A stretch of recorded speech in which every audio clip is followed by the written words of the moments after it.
city of Pompeii was a prosperous hub of commerce well before it was settled by Romans in the year 80 BC. But little did these Roman settlers know that their time in the city was to be cut short by a natural disaster of monumental proportions. Hi, I'm Rich Burnett for Wondrium. In this episode of Perspectives, 3 historians paint a picture of ancient Pompeii, covering culture, famous citizens, and ultimately the eruption of Mount Vesuvius in the year 79 AD. We begin now early in the Roman occupation as they impose their own values onto their prized new city.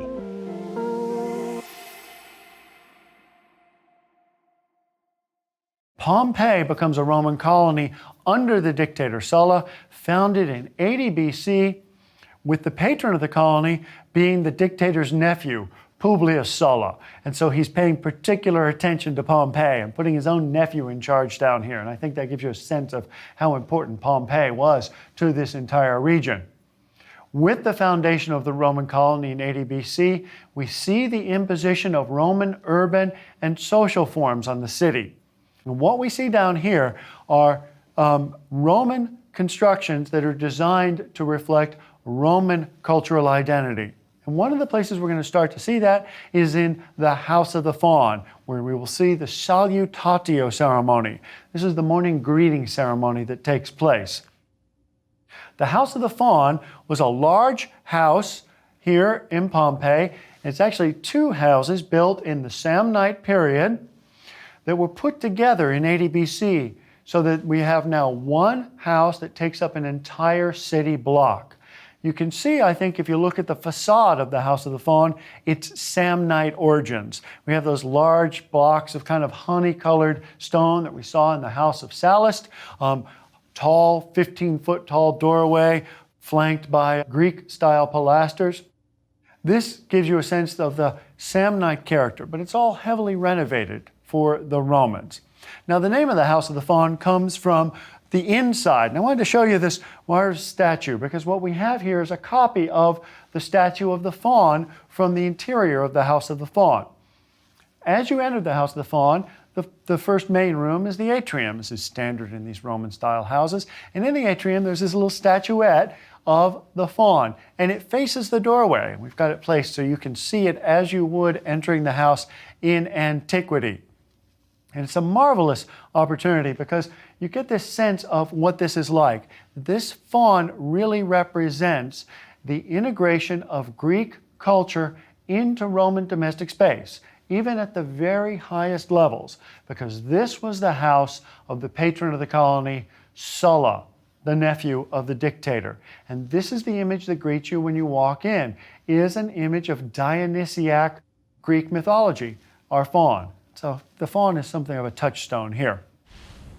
The walls lining the streets of Pompeii were typically plastered and whitewashed. To discourage burglars, most houses lacked large ground-level windows, resulting in long, tempting stretches of white surfaces. These expanses were exploited by a wide spectrum of people who painted or incised messages ranging from the political to the personal. Much graffiti was related to commercial activity. It appears to have been common practice to advertise rooms for rent by painting a sign on the wall. One example for upscale property states, "For rent, the Arius Polio apartment building owned by Gnaeus Allius Nigitus Maius. Street-front shops with counter space, luxury second-story apartments, and a townhouse available beginning July 1st. Interested parties should contact Primus, the slave of Gnaeus Allius Nigitus Maius." Pompeii's electoral graffiti even supply a glimpse of the dirty tactics that some politicians might employ. One strategy was to slander your opponent by putting up graffiti that appeared to offer endorsements of him by undesirable groups. The enemies of a man named Vatia seem to have been particularly fond of this tactic.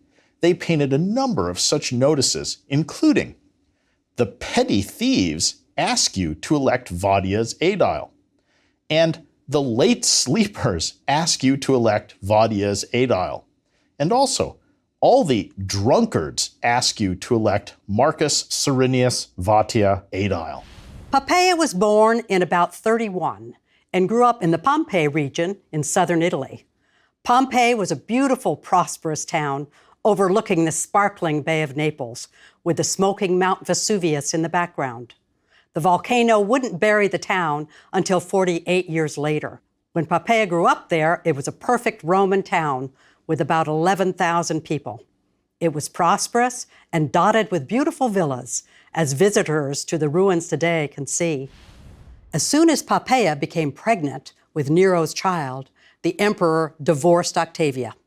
When the people of Rome protested, he had Octavia banished to an island and then murdered. Nero had Octavia's head delivered to Poppaea. I suppose she saw it as an engagement gift. The people of Rome rioted at the death of Octavia. She was popular and considered a worthy family member of the divine Augustus. In their riots, they destroyed the statues of Poppaea, blaming her for the death of Octavia. Reputedly, Poppaea didn't care. She was consolidating her power over the young ruler. How has posterity remembered Poppaea? The ancient historian Josephus portrayed her as a pious religious seeker, while Tacitus and others remember her as ambitious, ruthless, and murderous.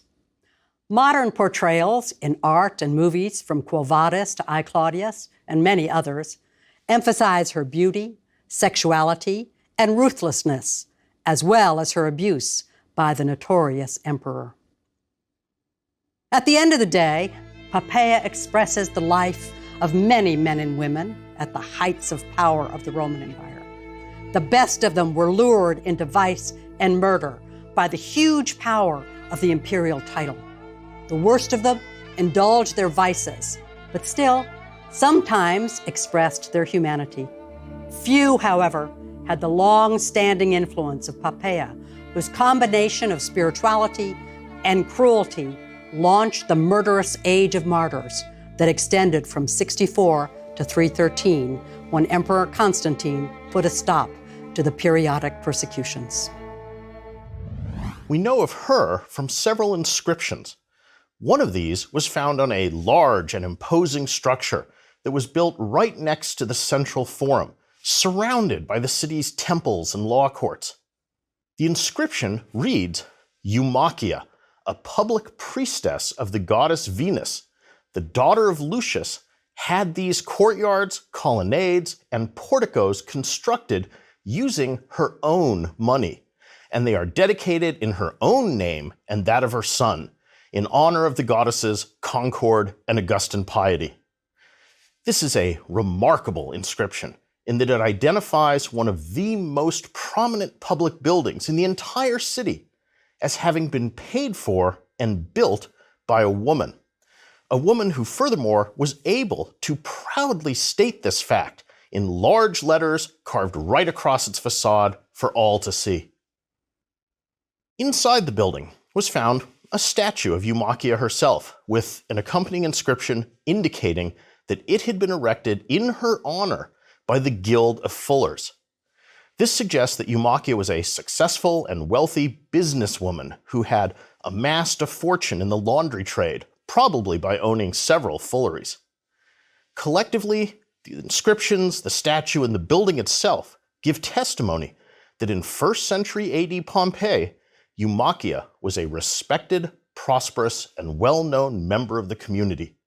So much so that she had been honored by being appointed a priestess of Venus and could serve as a patron to the entire Guild of Fullers.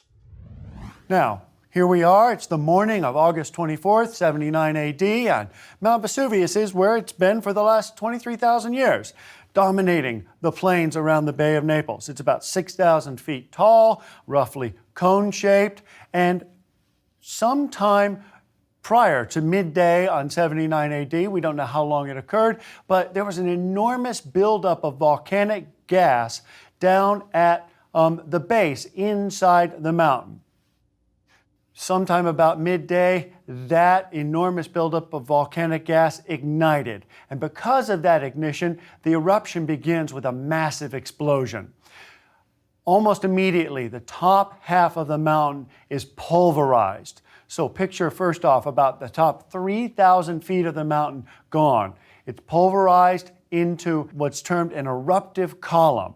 This column of hot ash and pumice is thrown into the air, easily over 2 miles high, and some estimates suggest over 5 miles into the air. And that eruptive column of material is going to hang there until it loses the battle against gravity and the prevailing winds. Meanwhile, and remember I said this is a complex eruptive event, meanwhile there are what are called pyroclastic flows. And these are flows of other material coming directly out of that crater, the remains of the volcano Vesuvius. Coming out of the crater, what we have are these enormous flows of hot material. And this material is a mixture of superheated steam, ash, mud, and rock that flows out of the crater. It's dense, and so it hugs the flanks of the mountain and flows down through gravity down to the lowest areas around Vesuvius. It's hot. It's probably up to about 1,000 degrees Fahrenheit, and it's giving off so much heat immediately that it glows. And it flows down the flanks of the mountain at about 450 miles an hour. It's so dense, hot, and fast that when it flows over small bodies of water, like small ponds and lakes, it actually just instantly vaporizes the water on the surface. That turns into more superheated steam and accelerates the speed. Most of those pyroclastic flows come down and hit the west side of the mountain. So on the south side is largely ash and pumice, and that of course is where Pompeii and Sabina are. The west side, between the base of the mountain and the sea, is of course right where Herculaneum is, and that's where those pyroclastic flows come down and really devastate that area. Okay, that's the sequence. Hey, thanks for watching. If you'd like to learn more about the topics in this episode, the full list of series that these clips came from is in the description below. You can watch them all on Wondrium. And don't forget to subscribe to this YouTube channel for new episodes of Perspectives, and you can watch previous ones here.